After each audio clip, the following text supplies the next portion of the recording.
Hello, welcome to episode 47. I think this is better. I've been told I need to get my screen higher. All right, here we go. Episode 47. We are going to talk today about lesson 199. I'm sure I've done it before. I don't remember the take that I made on it, but it is the old famous one. I am not a body, I am free. And I think the next one, no, it doesn't. For some reason, my memory said, I am not a body, I'm free because I'm still as God created me. I know that's there. But let me just settle down into this conversation with you. I'm really surprised that I want to do this lesson again because it's a lesson that probably meant the least to me for 80s to 90s, 90s to 200, for 40 years. More than that, probably. Matter of fact, I didn't know what to do with this lesson. I could quote it. What does that mean? I'm not my body. If you wanted to know the truth, ever since I was an obese child and my body was the worst thing that ever happened to me, when I lost weight and I could be attractive and I could wear nice clothes, I idolized the body. I thought everyone idolized the body. I didn't believe them when someone said they wanted to lose weight for healthy reasons. I went inside myself, that can't be. They want to look better. Everybody wants to look better because really I thought looks were everything. Somebody asked me the other day a silly question. If you could come back, would you, and you could design what you were, would you want to be beautiful? Would you want to be smart? Would you want to be wealthy? I don't know, there might have been some other choices. But I was really surprised and embarrassed that I would want to be beautiful because I was so hurt, I think, by not being treated as attractive for the first 16 years of my life. Well, maybe not 16. I probably wasn't really chubby until I was 3. I don't know. Something like that. But that shocked me because that's still there. And yet, I know something new about the body. If you've had a loved one supposedly die, pass on,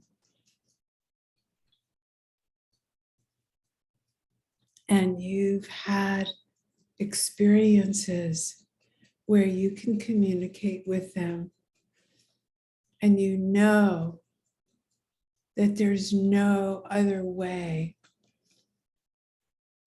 that this communication could happen, like only this person knows these things, or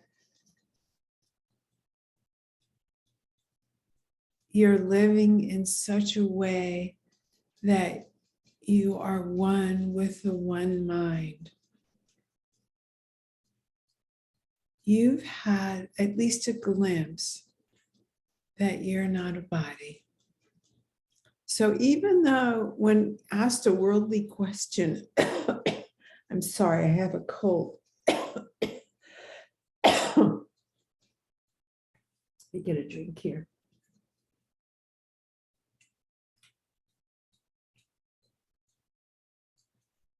even though you know you have a body,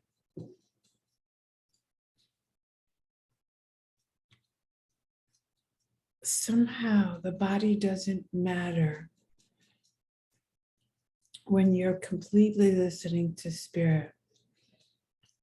It only matters when you're back to having the me, not the I, call it the ego if you like, but the part of you that is separate,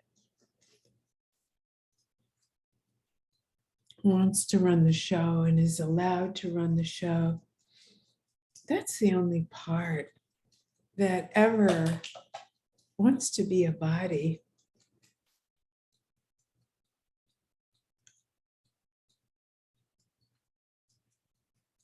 What do people do with this dilemma? I hear so many Course in Miracles people say, well, as long as I'm having a human experience, I will treat the body as my temple. Well, when you go to a temple to worship, are you all about the temple?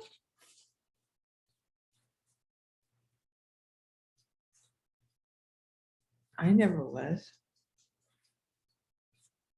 When I go to temples, or churches, to look at their beauty, like I went by St. Patrick's in New York the other day. I really wanted to go in, but there wasn't time for where we had to be.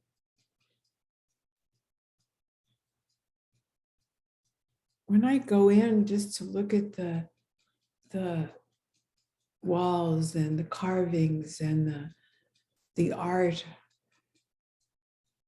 I'm one with it, but I'm not idolizing the building. It's just because the art is beautiful. When I went to temple as a Jewish child, it was the building. Do you idolize the building you're in? I mean, if you think that your house is beautiful, maybe you idolize it, but you don't really think that the house is going to save you. Maybe if you're into your station in life, maybe you think it will bring up your status in the eyes of other people, or it makes you happy to look around at pleasant surroundings. But none of us actually believe that our house is going to make us more worthy. It can get you somewhere if you're into getting in the world. But I think I actually believed that when I was slim, I would become worthy. And if I gained weight, I would lose that worthiness. Now that is insane. Let's read a little bit. It's completely spelled out here. How could I miss all of this? Lesson 199. Freedom must be impossible as long as you perceive a body as yourself. Oh boy, I could have saved myself 40 years if I understood this. How do you make a person who idolizes the body, thinks they are the body? How can you get through if the words don't? It says it right here, the body's a limit. I did not understand that. I do understand it now. Who would seek for freedom in a body looks for it where it cannot be found.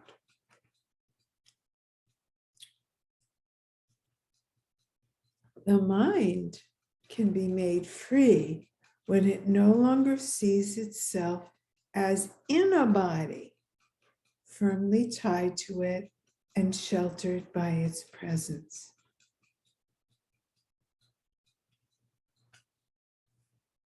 I mean, we have been conditioned to believe that our mind, the mind of God, the mind of the universe, the mind of the one supreme, the mind of it all, even if you didn't believe in a God or a supreme, it's hard not to believe in nature.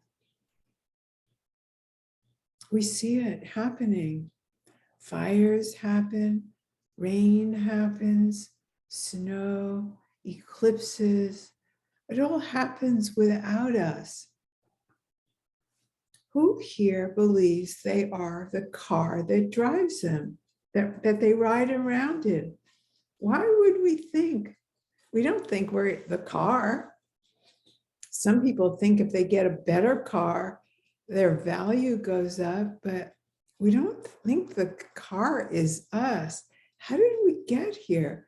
Oh, I get it. Our parents and their parents and society and conditioning. Now, what does this mean for everyone? The mind that serves the Holy Spirit is unlimited forever, in all ways, beyond the laws of time and space, unbound by any preconceptions, and with strength and power to do whatever it is asked.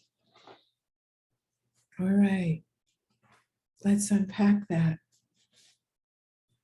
Let's go backwards from the end of the sentence. It doesn't say the mind is unlimited to do whatever is the will of the separate person. That's the way we act. That's what manifestation can sound like. That's what phrases like, what did I hear the other day? Spiritual sovereignty and living in mastery. Those could mean a surrendered life where you wait to hear, where should I go? What should I do? What should I say and to whom? Or it could mean I have studied the Course in Miracles. I've studied Buddhism. I've studied non-duality. I've studied whatever. And now I know. And so I have sovereignty, means I can choose. That's really tricky. I would shy away from words like that. I don't think I've been in mastery circles. I've been in masterful programs, but I've never called myself masterful. I've never thought of myself as masterful. I think it's very tricky.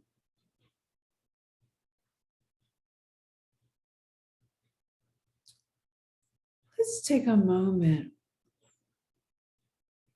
and think of a time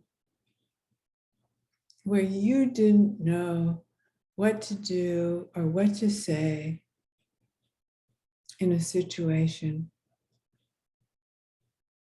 and you truly gave it over to Spirit. And you did nothing until you felt the movement. How can you tell if it's the movement? It's not impetuous. It's not impulsive. It doesn't have to have anything. It's not willful. It's not a gotta, I need, I want. It's quiet. Go this way. Do that. Say this. Now's the time. Now is not the time. Just wait. Let's think of what was it like when that happened in your situation?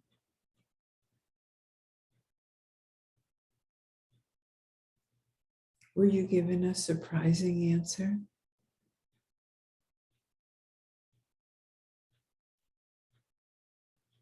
Were you given a choice you hadn't even thought of? If it was a choice that you'd thought of, how did it work out for you?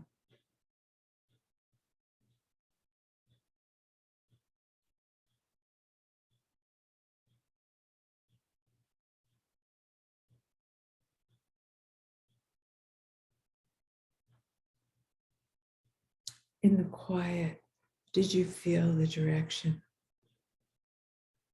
When you stopped, did you feel the direction? When you were willing, did you wait? I can say that for me, 100% of the time, it worked out better, not for me in terms of what I want, sometimes, but better for everyone, and often in ways I could not have imagined.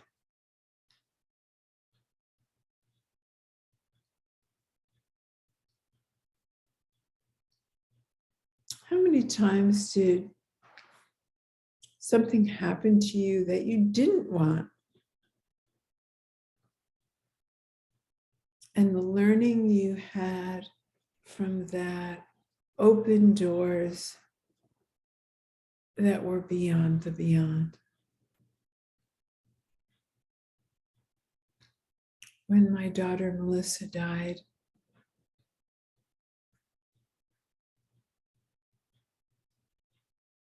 I couldn't imagine the love that would come to me in my heart because I was ripped open, vulnerable with no defenses. In my defenselessness, my safety lies. I now feel held by life. I never felt held by life when she was alive. I was trying to control life. I thought I knew a lot. I thought it was up to me to get and do what was best. Oh, I talked surrendered, but I don't think I understood it to the depth that I do now.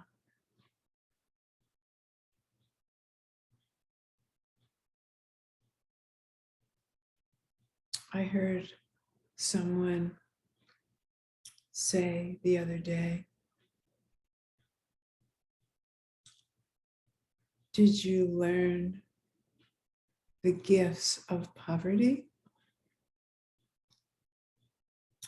This friend of mine was an artist,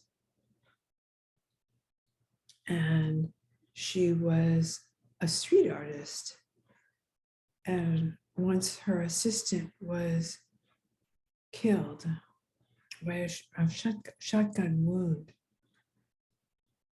and she decided not to work anymore. She was spooked by it, picked up her easels and her artwork. She was making a living at a street art. She was really good. And then she found herself in poverty.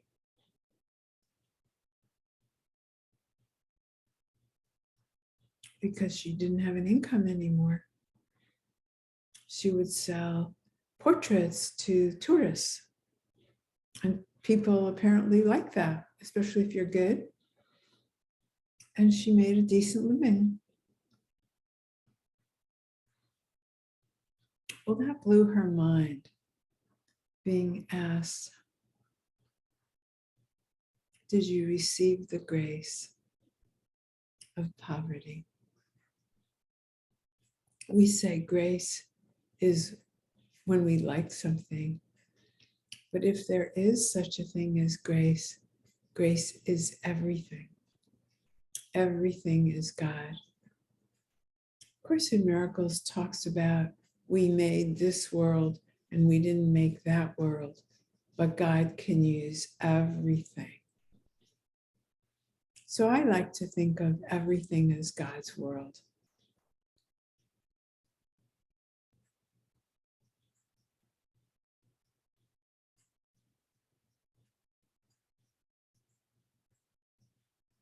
I do think of a difference between when I'm acting in the role as Rosalind, when I teach the Enneagram, or I go to the theater and I'm sitting in a play and I'm an audience member, or if I'm acting as grandmother, I'm participating in a role acting like Rosalind. But I don't attach to the body anymore the same significance. Do I still enjoy the body that Rosalind gets to have at 75? Yeah. When I'm in the role of Rosalind, yeah. But all the rest of the time, I see that as play acting, and I am the receiver from the oneness.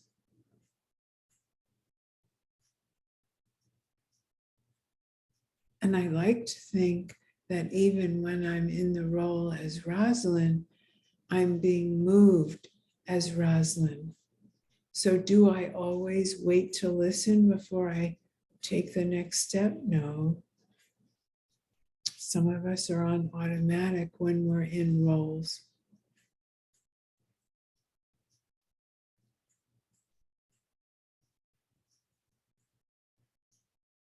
But I don't go back and feel like it was a mistake. Even if I don't surrender and ask what is the next step, I view everything as being right, everything as being what was next for me, or it wouldn't have happened. Because the one mind, the one being, there is only one being, and that's all of us. So there can't be, as we said in the borderland, these believed mistakes, these imagined mistakes. Everything is of God. If there's a redo that looks more loving and we're led to do it, great. If we're not led to do it, great. That's just like if the money came to you, great. If the poverty came to you, great. It's all grace. Let's see what else this lesson tells us.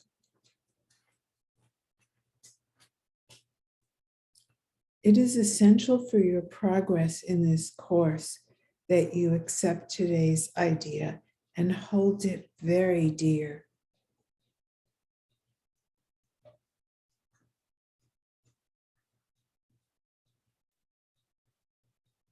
And then it tells us what the ego does. The ego holds the body dear because it dwells in it and lives united with the home that it has made. It's a part of the illusion. Here is where it hides. Here it can be seen as what it is. Declare your innocence and you are free. if I had only, I mean, I don't know how I could have, so I can catch myself here. I shouldn't have gotten it any earlier than what I got it, because that's the way it is.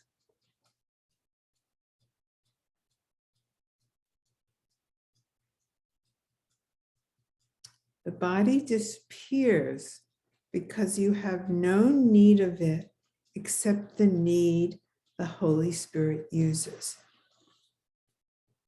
So if you're not a Course in Miracles student, you can just think of that as the loving part within you that responds to the one being that is your link to everything. Most people who listen to these are Course in Miracles students, but some people come from the direct path. So I like to make it clear and not entirely use the Christian language from A Course in Miracles. It says a nice definition here. The Holy Spirit is the home of minds that seek for freedom. It says in him, I like to think of it in the one being, they have found what they have sought. The body's purpose now is unambiguous, and it becomes perfect in the ability to serve an undivided goal. Isn't that lovely? I love this last part too. Be free today and carry freedom as your gift to those who still believe they are enslaved within a body. So how do we do that? Do we go to people and say, you're not a body? What are you worrying about? What are you going on a cleanse for? What are you doing this and that for? No, we don't do that. Wouldn't that be an attack? Of course it would. We demonstrate that we know what we really are just by being it. Let love replace their fears through you.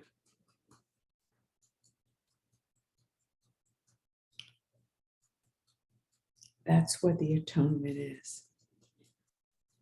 Accept it for yourself, and all will feel it. You are, it says, God's Son. What that means is you are part of the one being, and so is your sister, and so is your brother. In immortality, you live forever.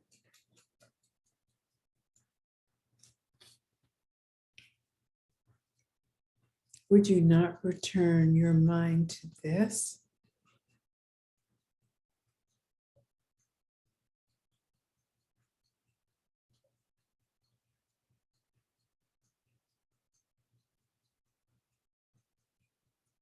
I'm not a body. I am free. I hear the voice of love that love has given me. And it is only this my mind obeys.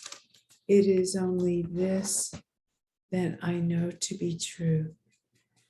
It is only this that I wish for you are me and I am you. Thank you so much for being with me today. Bye-bye for now.